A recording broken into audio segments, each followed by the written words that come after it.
A news alert to get to now. A 3-year-old found unconscious in a backyard pool near Chandler Heights and Gilbert Road. Officers administered CPR until firefighters got there to take the child to the hospital. He is in critical condition tonight. Turning to our other top story tonight, new details on a deadly tree trimming accident. It happened Saturday in the West Valley, 50 feet in the air. The worker had to be rescued from the top of the tree and died today at the hospital. Fox 10's Kinsey Beach joins us live after covering the story on Saturday and speaking with the family tonight. Kinsey, just heartbreaking story. Yeah, absolutely heartbreaking. Brian Ashley, I just spoke with the family of 42-year-old Jaime Yepes moments ago, and they are just absolutely devastated by this sudden loss. He leaves behind a very large family and 2 teenage daughters. They're remembering their last moments with him. But Yepes' family telling me he was an expert when it came to tree trimming, specifically palm tree trimming, super high heights up in the air, as he'd been doing this for over a decade. It took crews over an hour to get him down yesterday afternoon. He was 50 feet up in the air. It was an immediate response from crews, but over an hour to reach the landscaper as he was trapped between the tree trunk and hundreds of palm fronds. Speaking to the density of the fronds, neighbors telling Fox 10 the palm tree had been untouched for nearly 50 years. Yepes spent the day before, that night before, with his younger daughter, and she recalls those moments with us moments ago, his family mourning his loss. It was too late by the time the fireman got there. He said, help me in Spanish. I'm in so much pain just like them. I tried to be strong for them, but I can't. At a young 42 years old, the family telling me that this is absolutely shocking, came out of nowhere. And just with the sudden loss, they're holding on to any little thing they can to remember him. They went over to the accident site this afternoon where they were able to retrieve his hat that he was wearing when he was trimming that tree and later died. We'll have more from the family tonight, and we'll hear from his daughters here on Fox 10. Reporting live, Kinsey Beach, Fox 10 News. Oh, heartbreaking and such a dangerous job. Thank you for that update tonight, Kinsey. Now to a heartbreaking story. A worker is killed trimming a palm tree. Firefighters tried to rescue the man on Saturday, 50 feet in the air, but he died today at the hospital. And tonight we're hearing from his family and more about the dangers of this kind of job. Fox 10's Kinsey Beach is live with their story. Hey, Kinsey. Yeah, Brian Ashley, 42-year-old Jaime Yepes leaves behind a very large family and 2 teenage daughters. Yepes died here at Banner University Medical Center today after he was suffocated by the palm fronds collapsing on him. We also spoke to a tree expert who has lost a dozen of friends the same way. It broke my heart. Like couldn't imagine living without him, and now I am. The family of 42-year-old Jaime Yepes is holding on to what they have left, the memories and the hat he was wearing Saturday when his life was taken. 16-year-old Amy Yepes remembers the last conversation with her dad. Like, bye, Mom. Bye, I love you. The night before his death, she never thought it would be the last time she saw him. I wish I would stay longer.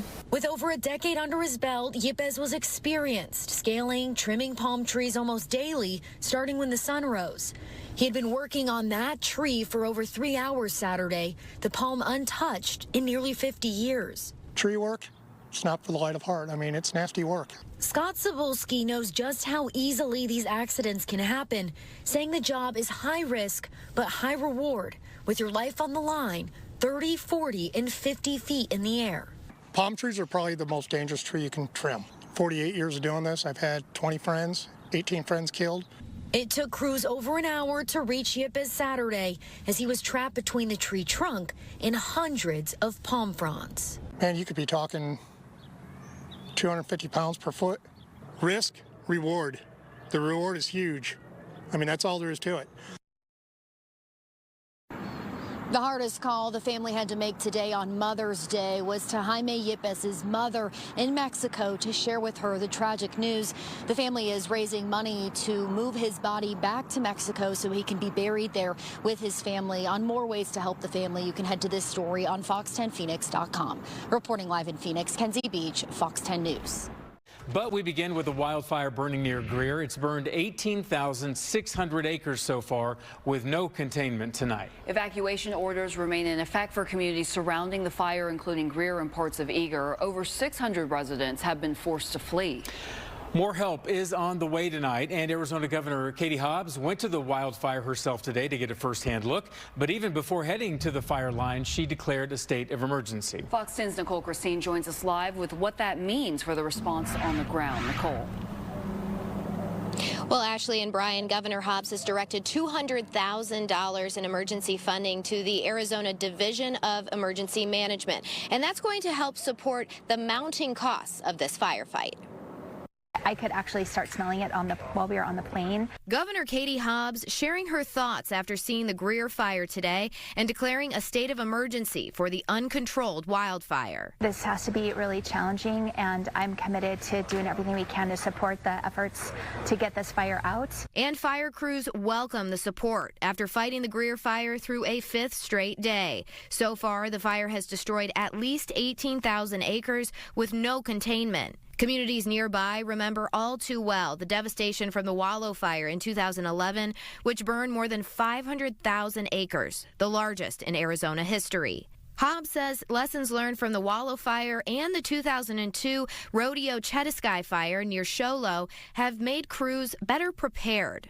Incidents like the Wallow Fire, like Rodeo Chetasky, have led to us being really aggressive in our mitigation efforts so that the impact of this fire will hopefully be not as devastating. With more than 500 personnel assigned to the fire so far, Governor Hobbs also taking the time to address wildland firefighter pay and her push for a 15% increase. I mean, these folks out there fighting the fires, they are not well paid, and they deserve a raise. They are out there protecting life, they're protecting property, so it's in our budget request, and we're still waiting to hear from the Republicans in the legislature what their budget priorities are as well. And in addition to the emergency funding from the state, a FEMA federal grant was approved earlier this week. It could cover up to 75% of eligible firefighting costs. Reporting live tonight in Phoenix, Nicole Christine, Fox 10 News. Well, just into our newsroom tonight, the U.S. Department of Education rescinds its record fine against Grand Canyon University, clearing the school of any and all wrongdoing. GCU had faced a $37.7 million fine. That was under the Biden administration. It was accused of substantially misrepresenting the cost of its doctoral programs. However, today's dismissal stated that there was no proof of those claims. The head of GCU, Brian Mueller, saying that we appreciate the recognition that those accusations were without merit. Also developing tonight, a 67-year-old Phoenix woman accused of running a brothel out of her home. Yeah, and police believe this operation goes all the way back to March of 2015 at a home near 32nd Street and Greenway Road. Fox 10's Lindsay Regis went to the neighborhood and has more. While some neighbors had no idea what was going on, doors down from them, other neighbors knew exactly what was happening. One neighbor tells me she's been in contact with Phoenix police and the FBI for years now. Ma'am, could I please have your full name and date of birth?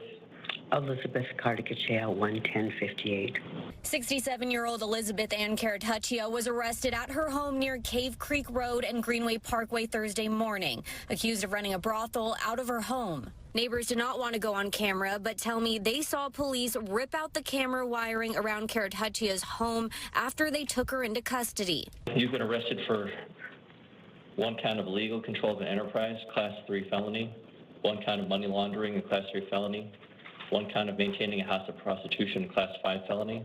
According to court documents, Phoenix police believe Caratuccia has been running a prostitution operation out of her home since March of 2015. Documents reveal she was not only committing acts of prostitution, but she was also allowing other women to commit acts of prostitution at her home and benefited from the illegal acts by accepting money from the women. In 2023, Phoenix police received several complaints about the home. One woman reported it to police after she found messages on her husband's phone. Police say Carateccia goes by Lisa Marie Hart on social media, where court records say she openly posted about the brothel. Detectives found over 1,000 escort advertisements on different websites dating back to 2015. They also found reviews where buyers shared the price they paid and where it happened. Carateccia's attorney was present for her first court appearance, pointing out that she is a grandmother. She's been done it for a long time. She doesn't have any criminal record. She's got family. She's lived in the state of Arizona for probably 30 years. She owns a home. She has grandchildren. She has children. She has loved ones. She's not a flight risk. A judge set her bond at $200,000. If she is able to post that bond, she cannot return back to her home and has to wear an ankle monitor. Reporting in Phoenix, Lindsay Regis, Fox 10 News. A piece of history in Queen Creek is at risk of being torn down by the wrecking ball to make way for a new gas station. The Big Tin Cotton Gin has held memorable events for decades, but as Steve Nielsen learned today, the building holds a lot more history than that. The second James walked into this place, he knew what it could become. But now that it's become that, he can't believe he's about to lose it. The names on the old cotton tickets are all familiar. There's Schneff, right? So there's another Sauceman. James Ballantyne loves having the history in hand like this. This is how you operated the entire cotton gin, was off this panel right here. The Big Tin Cotton Gin was first built in 1951. It was a hub for farmers that made Queen Creek what it is today. The reason that the town of Queen Creek exists is because of basically this building and other buildings like this where the farmers could sell their products. But now it's all at risk. Have you been told what will happen to this building? Yes, this building will be demolished. Fox 10 has covered many events held here, like tiki celebrations and craft shows, and there's, of course, the countless weddings. James and his wife spent months renovating, keeping the little touches of history front and center. The opportunity that we've had here, in my opinion, is been worth all of it, but up until now. The owner of the land is selling it. And the town of Queen Creek confirms QT has plans to put a gas station in here. QT didn't respond for comment. This is the soul of this town of Queen Creek. Places like this are gone. There is no more places like this. He and a few other businesses on the property have until February. That's so all of the booked weddings can still be held. He's hoping others will sign up for open dates to make sure this building continues to leave its mark. I think it's sad that we lose and sell off our culture for money. Nothing is set in stone yet. The town told me once the formal application is filed, there will still be neighborhood meetings and multiple chances for the public to weigh in. Steve Nielsen, Fox 10 News. Doomsday mom Lori Vallow back in court, and things got weird in court today. The convicted killer preparing for her final trial here in the Valley, accused of conspiring to kill her ex-nephew-in-law, and she was already found guilty, though, in other trials. Fox 10 investigator Justin Lum was in the courtroom. He joins us live with the back and forth between Lori and the judge. Justin, this kind of illustrated the perils of a defendant trying to represent themselves. And multiple times the judge asked Lori Daybell, quote, "Are you done?" That is a quick synopsis of the interactions between this pro se defendant and the court. And out of nowhere, Daybell asked the judge to recuse himself from her murder conspiracy case. Just minutes before that curveball in the courtroom, Lori Vallow Daybell took issue with her name being listed on jury questionnaires ready to be sent out next week. She claims one of the jurors from her last trial knew of her Idaho case that led to convictions for the killings of her two children, JJ and Tylee, that happened in September 2019. Your Honor, in light of the juror misconduct or the alleged juror misconduct, I have to object to us having so much information go out about my personal information in that jury questionnaire. Do you not think that was a problem? What personal information? The state versus Lori Daybell. It's the name of the case. Yeah, you don't put that on anyone else's questionnaire, or one other person that's ever had that questionnaire ever put out with their name on it. They just don't do it. Do it in every trial I've done. And then the people are just going to Google it, and then we're going to have the same exact problem we had getting a jury for that case. We're going to have the same exact problem. Are you done? Are you just going to keep... Okay, How do we screen for if people have heard about you if we don't include your name? Judge Justin Boreski explained the purpose of weeding out potential jurors who know about this bizarre saga. Valo Daybell intends to call on her former best friends, Zulema Pastenes and Melanie Gibb, key witnesses in the 2023 Idaho trial, who told the court about Lori's religious beliefs, identifying family members as dark spirits before their murders. Daybell told the judge that Gibb and Pastenes have relevant information on Brandon Boudreaux, but didn't elaborate much. Boudreaux is her ex-nephew-in-law, who was almost shot in Gilbert back in October 2019 outside his home. Prosecutors say Lori sent her brother Alex Cox to kill him. Near the end of this hearing, Daybell accused Boreski of having a personal bias. Denied every single one of my motions for a year and a half that I've been here. Every single one of my motions has been denied. And have any of those motions not had merit? You've denied every single motion. I think I was here this morning about 15 minutes ago when I granted your motion to meet with your attorneys over the lunch hour. I have granted other motions of yours. Okay? That's the first motion that you've ever granted. Well, in my behalf. File motions that have a legal basis and I might grant them. So you're saying none of my motions have had merit? Not many, no. Daybell did not back down. Are you done? Are you not going to recuse yourself? No, I'm denying your motion. And that is how things went this morning. Again, the motion that the judge did grant has to do with Valo Daybell getting more time during the lunch recess with her advisory council, including her paralegal and investigator during trial, to go over whatever issues may come up. Opening statements are set for June 2nd, and trial could last until June 13th at the earliest. I'm Fox 10 investigator Justin Lum. Sun City couple is dead following an apparent murder-suicide. Neighbors who knew them for years, they say they're speechless. Fox 10's Lauren Clark has more.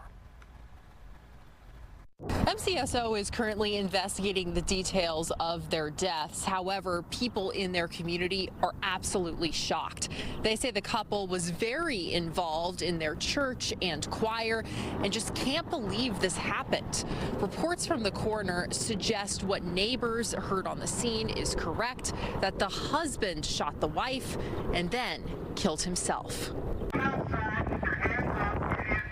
On Saturday afternoon, law enforcement cars with glowing sirens circle a home on West Camelot Circle. Neighbor cell phone video captures deputies going inside with their rifles drawn.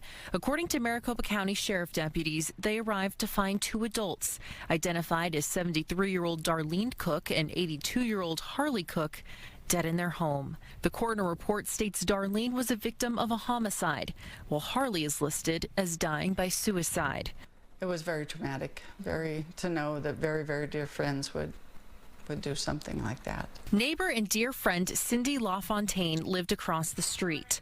She's struggling to reconcile their deaths with her 10 years of fond memories. They were always a happy couple, always together. If Harley or Darlene had to go to the hospital, or doctor's offices, they were always together. She never noticed any issues in their relationship, and when Darlene came to visit the day before she died, she says she was in good spirits. She was so excited. Her grandson is getting married in July, and she was so excited to go to the wedding, to her grandson's wedding. Investigators are still figuring out what happened leading up to their deaths. But as she's waiting for more answers, Sydney says she's still trying to process it all. I think I'm still in shock. It's just hard. Reporting in Sun City, Lauren Clark, Fox 10 News. A man is behind bars, accused of beating his estranged wife to death with a baseball bat. And surprise police, they tracked him down in Mojave County with her body in the car. That's what they discovered when they stopped him. Fox 10's Lauren Clark joins us live at Surprise Police Headquarters with how this all began. Yeah, John and Ellen, the details of this case are certainly disturbing. But according to police, it all started with a 911 call. Allison was going to be moving out of the house with her soon-to-be ex-husband, and her mom had flown into Phoenix Sky Harbor Airport to help her do so. But her mom did not see Allison come pick her up at the airport, and she also wasn't picking up her phone. That's when she decided she needed to be calling police. The brutality of this case is alarming, Your Honor. As a prosecutor listed the evidence tying 56-year-old Brandon Gregory to the murder of his wife, he stood emotionless in front of a judge. Court paperwork says Brandon struck his wife, 41-year-old Allison Gregory's head with a baseball bat multiple times during an argument. After cleaning up the crime scene, he then drove towards Mojave County. Police used license plate readers and vehicle tracking devices to locate Brandon, where he was arrested at a campground in Wickiup. Investigators discovered Allison's body in the backseat of the car. While in custody, police say he admitted to the crime and that he wrote apology letters to his daughters for what he had done. Allison struggled so hard to get away from him, and she was so close to it. In court, Allison's mom said the couple was separated pending a divorce. Paperwork filed in January revealed Brandon would pay child support and that Allison would receive 100% custody of the couple's 14-year-old daughter. The couple also agreed to sell their surprise home, which prosecutors say was set to close on the 19th. On Friday, a for sale sign marked the front door as neighbors dropped off flowers in mourning. Just throw it all away because you snapped or something like that. It's just insane, and I really hope he just rots in hell for it. Brandon's first court appearance, Allison's siblings pleaded for the judge to keep him behind bars. The guy's entire life has been a lie. He's a manipulator, and now he's a murderer. We ask you to please keep him locked away from our family and society. While Allison's mother spoke directly to her former son-in-law. Brandon, I hate you forever. I hope you never, ever, ever get out of prison. And Brandon is currently being held on a $2 million cash bond. Reporting live here in Surprise, Lauren Clark, Fox 10 News.